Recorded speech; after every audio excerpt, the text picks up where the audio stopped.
Hi everyone, welcome back to Kidding Around. My name is Melanie Smith and I think it is stupendous that you are here with me today for another Standout Story video. Today we are going to be talking all about Mr. Rogers. Before we do that though, if you like what you're seeing here and want to follow along with all of Kidding Around's videos, please make sure to subscribe to our YouTube channel and below each video click the thumbs up. Also, if you really like what you're doing here, please share us with your friends. Okay, let's move on and talk about Mr. Rogers. Have you heard his name before? My guess is you may not have, but of course you will know who he is by the end of this video, and I am sure that you will want to find out a little bit more about him and his television show. As I hinted there, Mr. Rogers was the host of a kids' television show.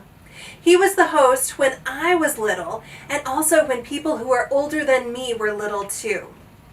He had a show called Mr. Rogers' Neighborhood, and for 30 minutes every day he invited us into his house and he talked about life. Sometimes we would do really fun things. He would take us on field trips. My favorite memory is the field trip to the crayon factory. I loved learning how crayons were made. But more importantly, he also talked to us about life and about kindness. And my guess is that if you ask people who are my age or older about Mr. Rogers, they will absolutely remember his heart. So, according to my Holiday a Day calendar, today is Won't You Be My Neighbor Day. And that is something that Mr. Rogers always asked his viewers. Won't you be my neighbor? So, in honor of him today, I thought that we would do a fun activity. We're going to make a life-size box that you can get in and pretend to be a trolley, which we'll talk about in just a little bit. And we are going to read this very fun book all about Mr. Rogers. So, just before we go on to the book, I do want to mention why I'm sitting here in this box.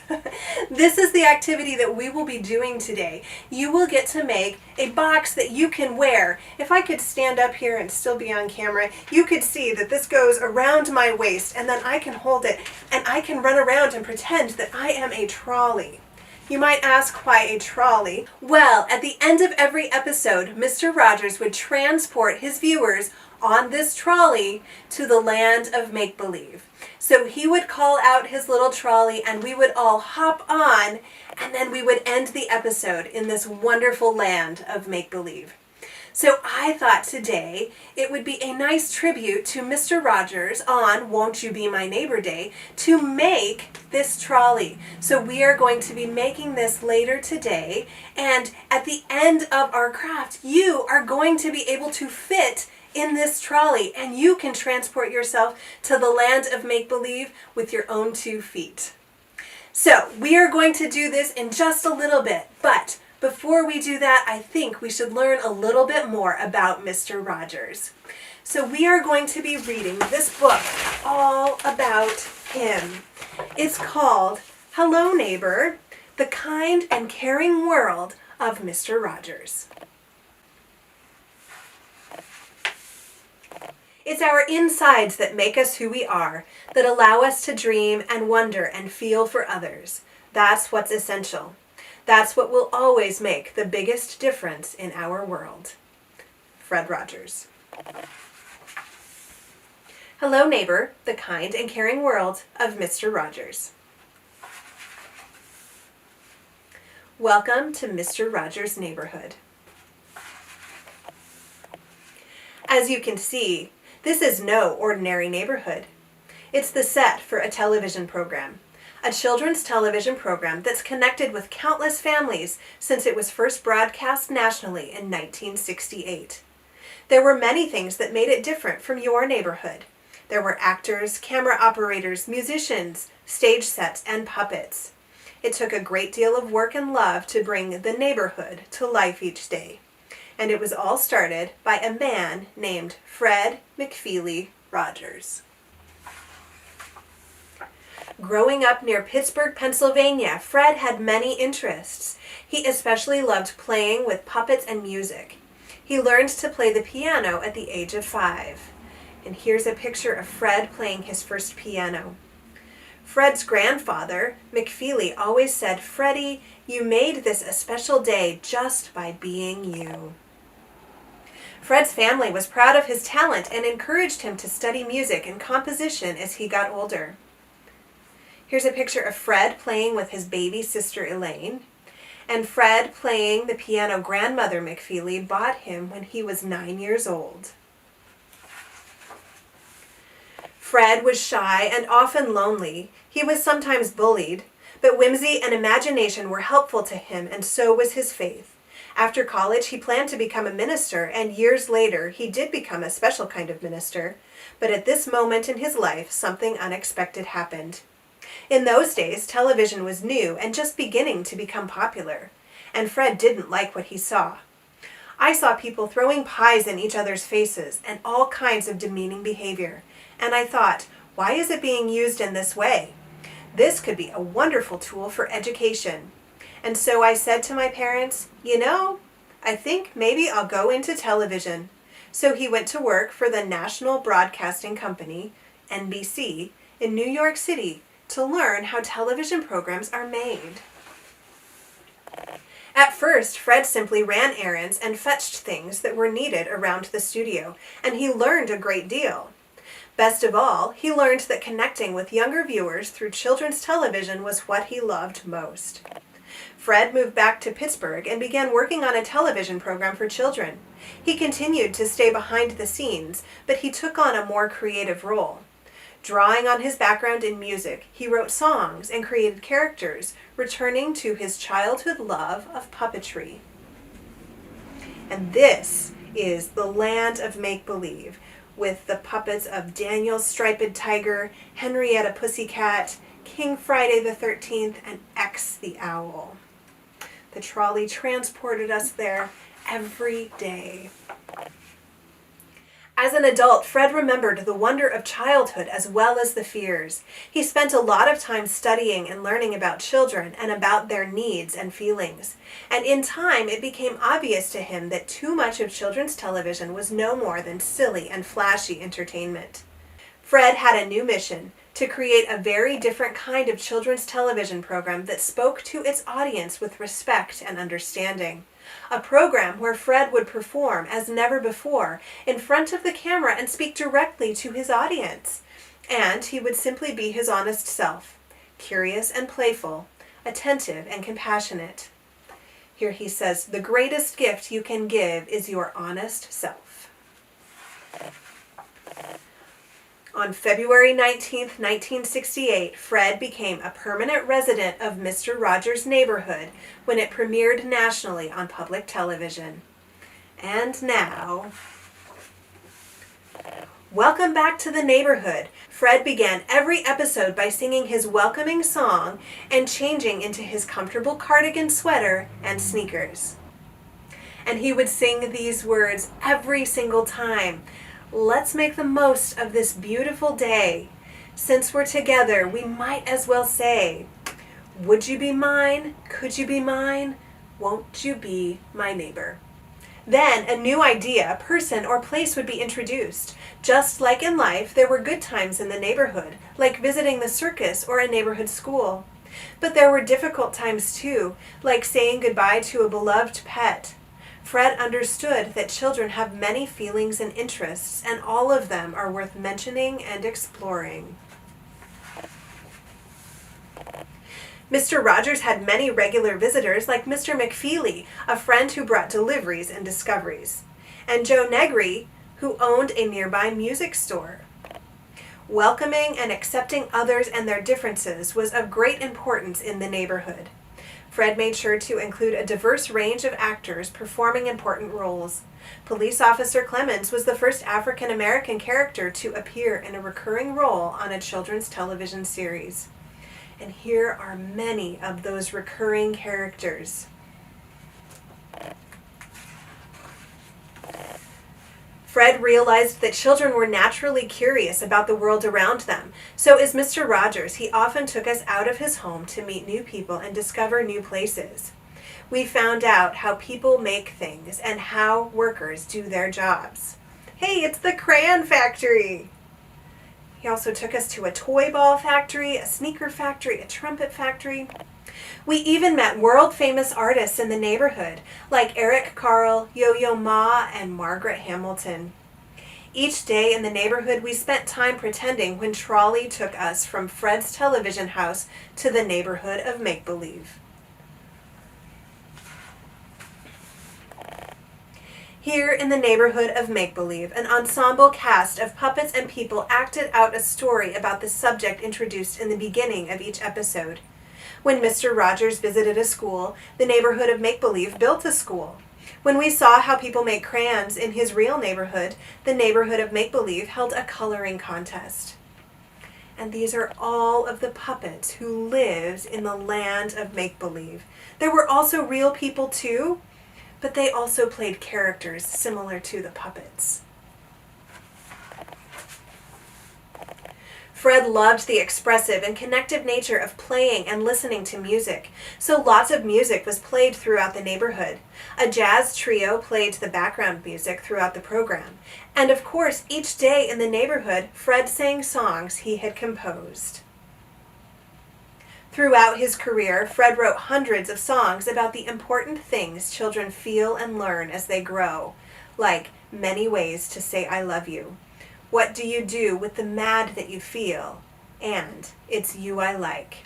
This is one of his famous songs. It's you I like, every part of you, your skin, your eyes, your feelings, whether old or new. It's you I like. Every visit to the neighborhood would end as it began.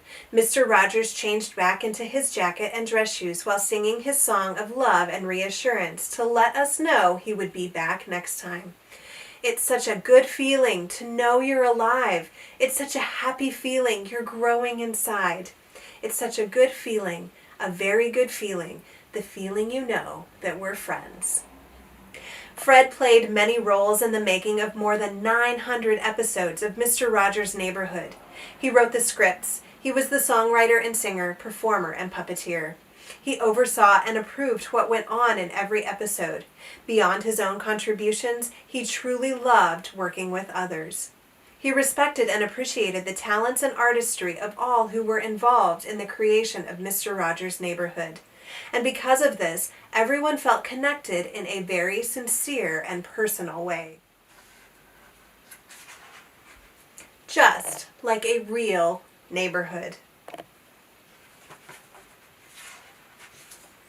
Just like yours. And then at the back of the book, there's a more detailed biography of Mr. Rogers. And then there are a few photos too. So here he is with Trolley. Here he is on his neighborhood set. Here he is with the cast of recurring characters. And here he is visiting with children in a Chicago school. This is a picture of the behind the scenes in the neighborhood of make-believe. I don't know that you can see that very well, so I'll put it up on the screen right now. I want you to look very carefully how involved this puppetry was. So Mr. Rogers and a couple other people are down below the set, and they are holding up the puppets on their arms, and Mr. Rogers is most likely voicing all of them. He may not have voiced all of them, but I know he voiced several of them. And there's a person there that is flipping the script for him, and of course the actors, the puppetry actors, one of whom is Mr. Rogers, are acting with their puppets too. Quite interesting.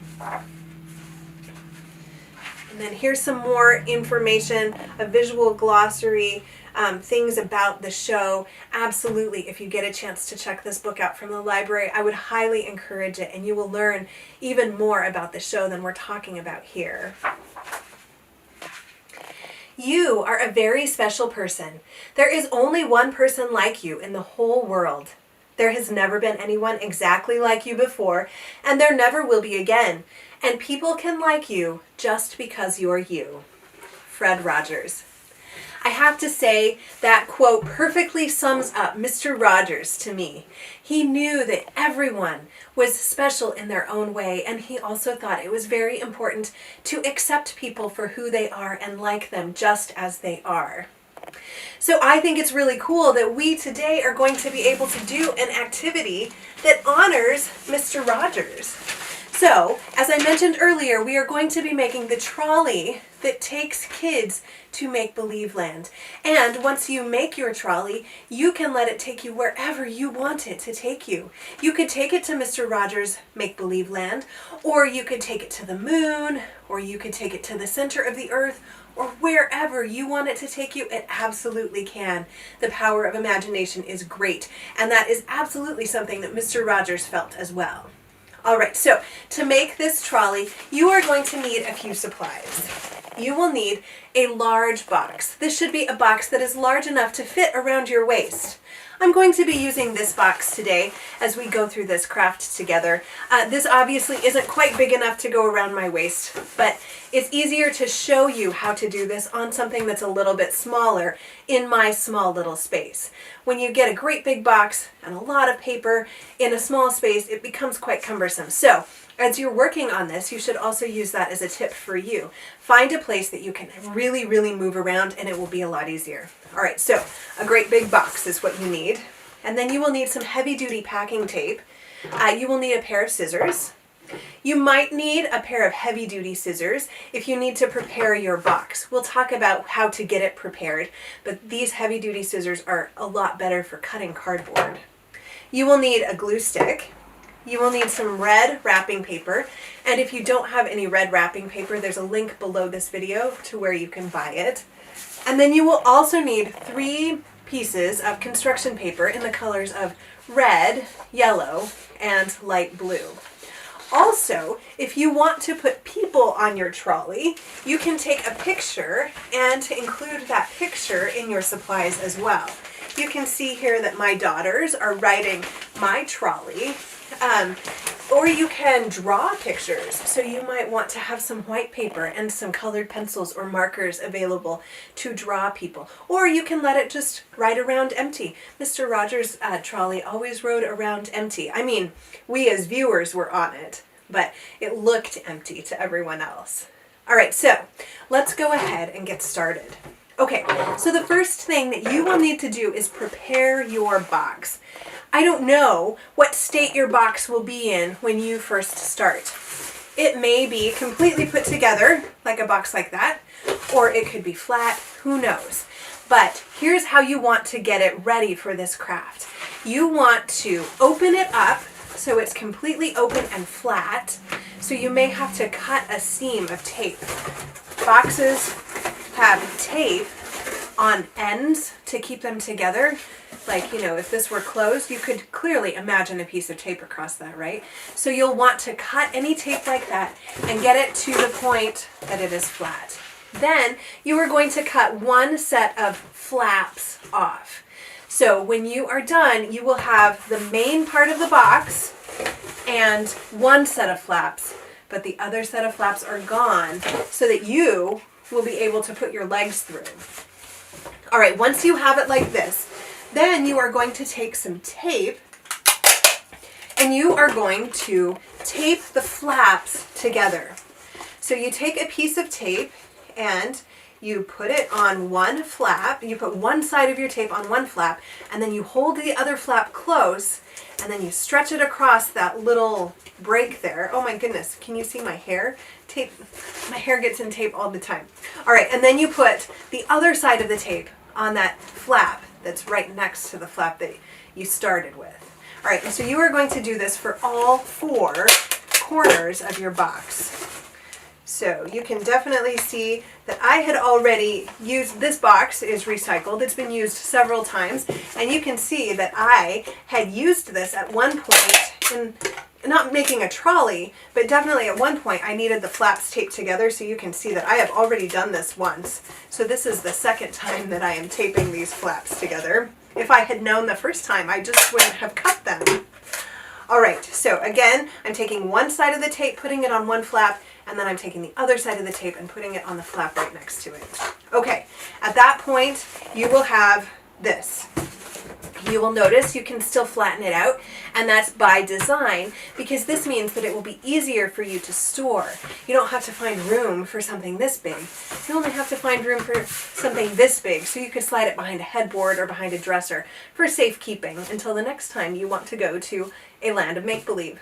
All right, so then once you're done with that, you are going to take your red wrapping paper and you are going to cover one side of the box. So one of these sides, and this is where it gets kind of cumbersome.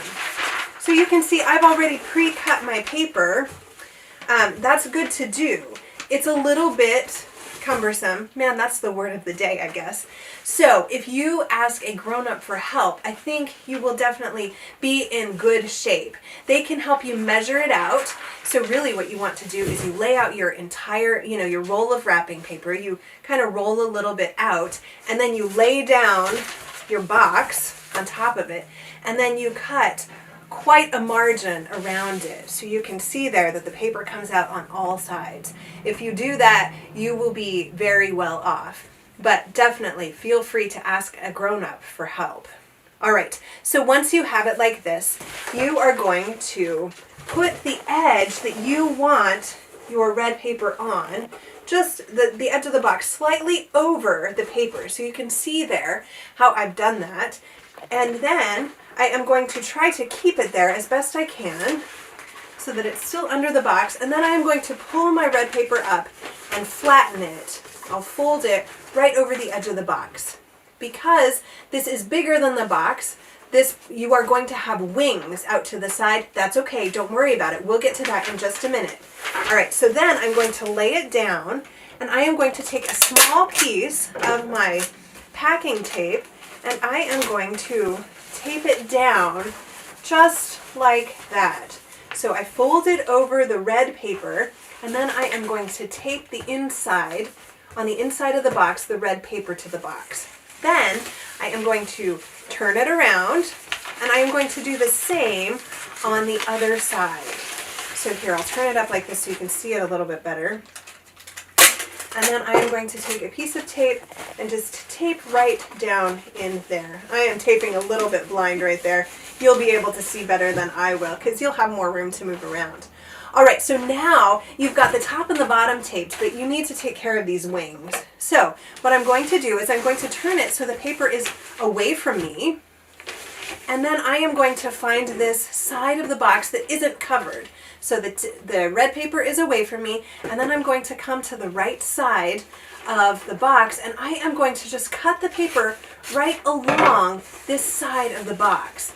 This does not have to be pretty at all. We just want to be able to wrap the box. So you can see there that kind of made a triangle. Yours may make a triangle, it may not, just depending on the way that you've wrapped it. And so then I'm going to tape down both sides of the paper, both the front and the side. And then we will be on to the next one.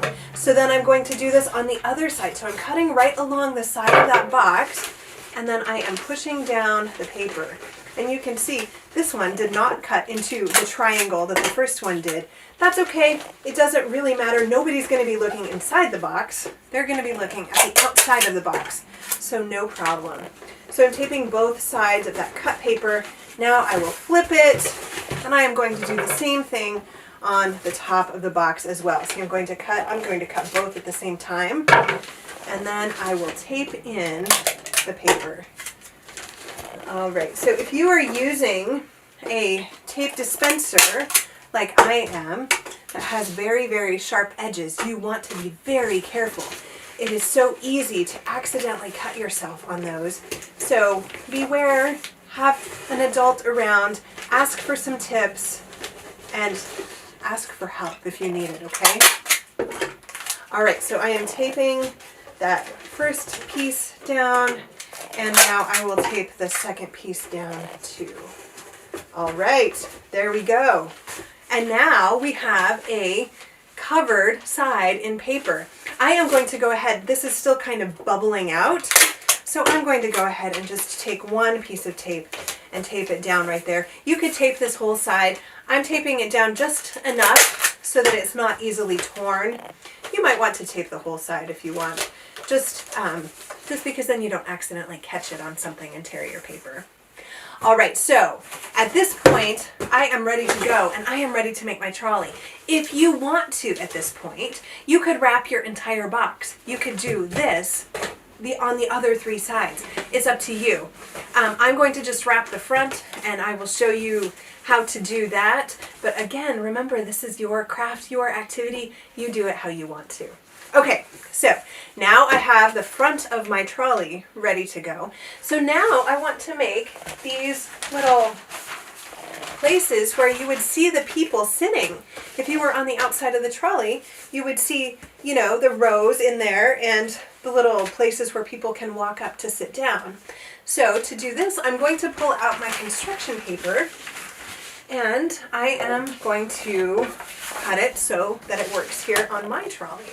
Now, this I can't give you exact measurements for because I don't know the size of the box that you're using. So you're going to just have to eyeball it. I have every confidence that you will be able to do this. So I am going to make 2 places for people to sit here, 2 rows on my trolley. So I am going to now imagine how that's going to look. So I want them to be about half of the trolley. So I can tell here that my box ends there. So I think the first thing that I am going to do is cut it to the size of my box. That way I can more easily visualize how I want to do this. And yes, that's pretty good. And now I think I'm going to cut it in half. That's going to be relatively simple. That's going to be kind of like the sky color coming through the other side of the trolley. All right, now let me see how that works. Yes, I like that quite a bit. And I keep popping this up. It's easier to work with the box flat. You'll find that. But I do keep popping it up here just so that I can see it for sure, exactly the way that people will see it when I'm wearing it. All right, I'm going to go ahead. I'm thinking. I was going to go ahead and glue that, but I think it's probably better to go ahead and cut the yellow first. All right, so now what I am going to do, if you can see here, there are little yellow like railing type things that come on each of the, they're put on top of the blue, and those would be in each row of the trolley. So I'm going to go ahead and cut those. And the way that I'm going to do that is I am going to line up the blue paper that I've got, and I'm going to cut right alongside it because I want these to be the same size as my blue paper. So because I didn't measure my blue paper and I didn't split it straight in half, I am going to cut each one of these along, I'll use each one as a template along the yellow. All right, and now you get to be artistic and figure out exactly how you want this to look. You can see here that I kind of made a V for my railings, and I think I'm going to do that again. You can also see that this is not the full length of my trolley. So I'm first going to cut that just a little bit, and then I will make my V. I think I will cut these together. They're close enough to the same size that I think I can do that. Of course, you can do this or you can cut them separately. It's up to you. All right, so then I kind of did this type of a thing. So I cut in, and then I cut down, and then I went into a V. This is something you can freehand if you would like. It is also something that you can draw out first if you would like.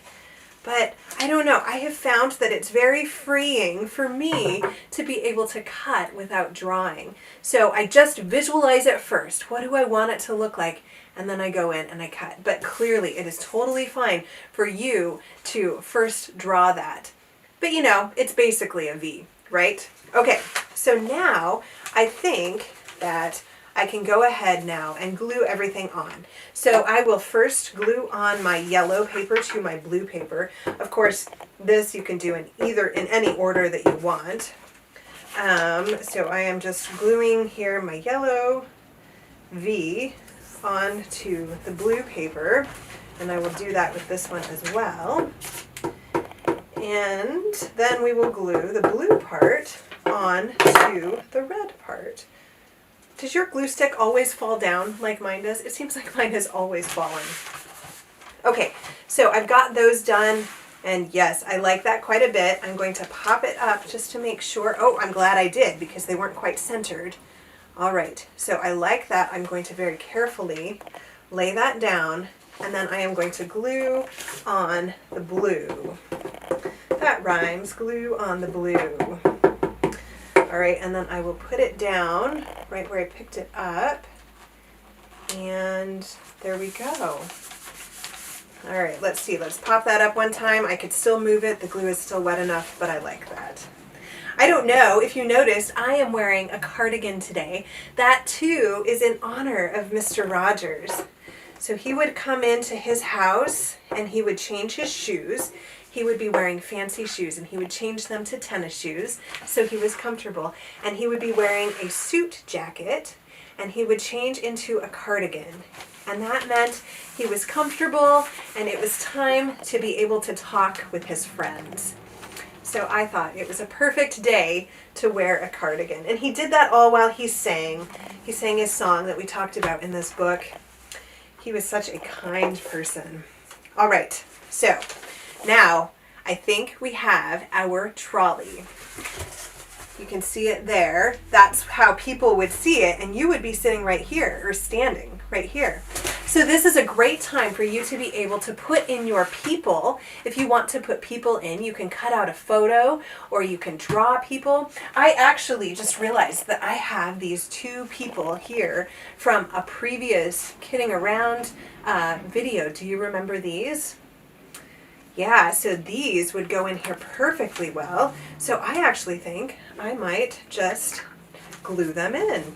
Let's see, I'll just put just a little bit of glue on for now. And I am going to stick in our people from when we learned about Miss Bayonet. All right, so I'll put those right there. And now we have two people in the trolley riding around. I wonder where they are headed. Okay, so we are not quite done. If you remember Mr. Rogers Trolley, there were two little, there was a bar up here, another red bar, and then there was a yellow sign. It said Neighborhood Trolley on it. So we're going to go ahead and put those on. So you have lots of scraps. Your yellow scraps will absolutely be able to help you here. So the first thing I'm going to do is I'm going to figure out the size of the red one, because the red bar went first. Here you can kind of see that here. So the red bar goes first because that's still part of the trolley. And then there's a yellow sign up on top that said Neighborhood Trolley. And you can choose if you want to put Neighborhood Trolley on here, you absolutely could. Or you could put your name's trolley, Melanie's trolley, or you could put your town name, anything like that. Or you could just leave it blank. All right, so we will figure out the size of red. And again, this is something we're just going to eyeball. So I'm going to look at it here. I'll flip this down so you can see it. And I actually think that works pretty well. I don't think it's too long. I thought initially it would be. So I'm going to cut quite a large strip so that I have some room to glue onto the box. And then I will use some of my yellow scraps and I will make a little piece there for the sign. There you go, just like that. So then that is a super easy thing to do, or to glue on. You just glue the bottom part of the yellow, and then I'll see where exactly how I want this. See what I mean? This can be kind of cumbersome without a lot of room. All right, and I like that, so then I'll be gluing on the front of the yellow here. And then I will just slide this in to my box. So I slide it in just like that. And I'll pop up the box so I know for sure I'm centered. And I feel like I am. And there we go. We have our two paper people on their way to great adventures. Well, thank you so much for joining me today. Thank you for coming and learning about Mr. Rogers and his kindness. And I hope that you have had as much fun as I have making this trolley to go to your land of make-believe. Please join me on Monday. We have another Masterpiece Monday video that I'm sure that you will enjoy. I can't wait to see you then. But until then, oh, I almost forgot. Please make sure to take a picture of your trolley and ask a grown-up to put that on our Facebook page. I can't wait to see you in your trolleys running around to your places of make-believe. In fact, when your grown-up posts that on our Facebook page, please ask them to tell us where you are headed in your trolley. All right, well, thank you again so much for joining me for this one. Thanks so much for kidding around with me. I will see you next time.